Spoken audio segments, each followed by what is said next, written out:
कुछ बातें कही नहीं जाती और कुछ प्यार दिखाया नहीं जाता, पर रिश्ते फिर भी हर रोज सांस लेते हैं खामोशी के साए में।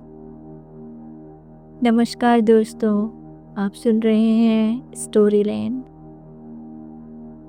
चुप्पियों का सफ़र। एक ऐसा सफ़र जहाँ शब्द नहीं, सिर्फ एहसास चलते हैं। ये कहानी है एक ऐसे पिता की और उस प्यार की जो चुप था।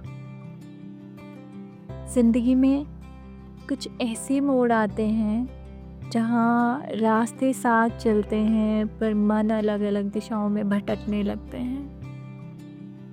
जहाँ रिश्ते जिंदा रहते हैं लेकिन महसूस नहीं होते। गांव की एक पुरानी कच्ची सड़क के मोड़ पर एक सादा सा मकान था।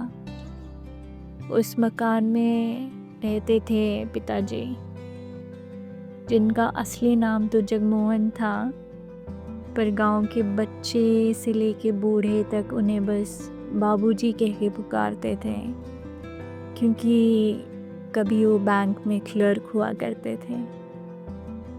कागज़ों के ढेर के बीच सपनों की लकीरें खींचते थे। पत्नी सुशीला और अपने 3 बच्चों के साथ हर दिन की मेहनत से उन्होंने एक खूबसूरत कल की नींव रखी थी। लेकिन ज़िंदगी वैसी नहीं चलती जैसे हम उसे लिखते हैं। सुशीला चली गई और पिताजी की आंखों से रोशनी। हंसी ने चुप्पी ओढ़ ली और शब्दों ने दूरी बना ली। बच्चे आते, हाल पूछते, पर जवाब में या तो गुस्सा होता या खामोशी। तुम्हें क्या ज़रूरत है मुझे कुछ पूछने की? अब मैं किस काम का? ऐसी बातें जैसे दीवार बन जाती। हर मुलाकात थोड़ी और छोटी, थोड़ी और ठंडी हो जाती। रवि शहर चला गया। पंकज ने व्यापार शुरू कर दिया। नेहा शादी करके अपने नए संसार में खो गई। हर किसी ने अपने हिस्से की दौड़ शुरू कर दी, पर सबके दिल में एक उम्मीद बची रही। पिताजी कभी तो फिर से मुस्कुराएंगे जैसे पहले। उधर पिताजी सोचते थे, अब मुझे किसी की ज़रूरत नहीं और शायद किसी को मेरी भी नहीं।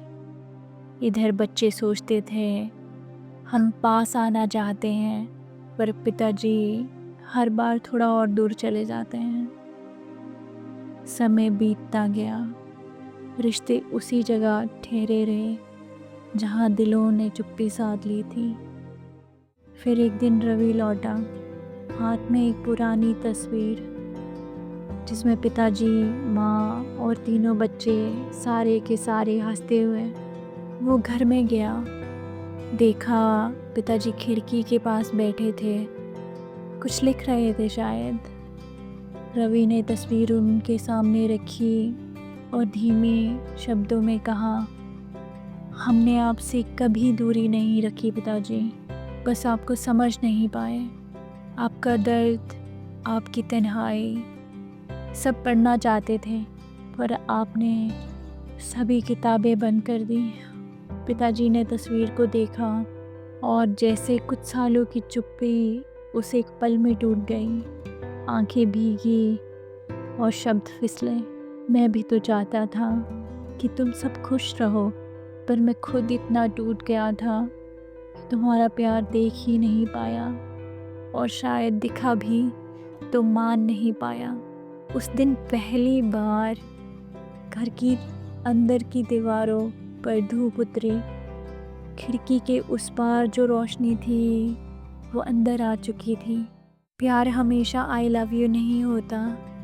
वो गुस्से की एक झलक भी हो सकता है, या चुप्पी का एक लंबा पल। पिताजी वही थे जैसे बचपन में थे, बस थक गए थे। और बच्चे भी वही थे जिन्हें सिखाया गया था कि प्यार करना कभी बंद नहीं करना चाहिए। शायद जब हम शब्दों को नहीं, जज़्बातों को समझने लगेंगे, तब हर रिश्ता फिर से मुस्कुराने लगेगा।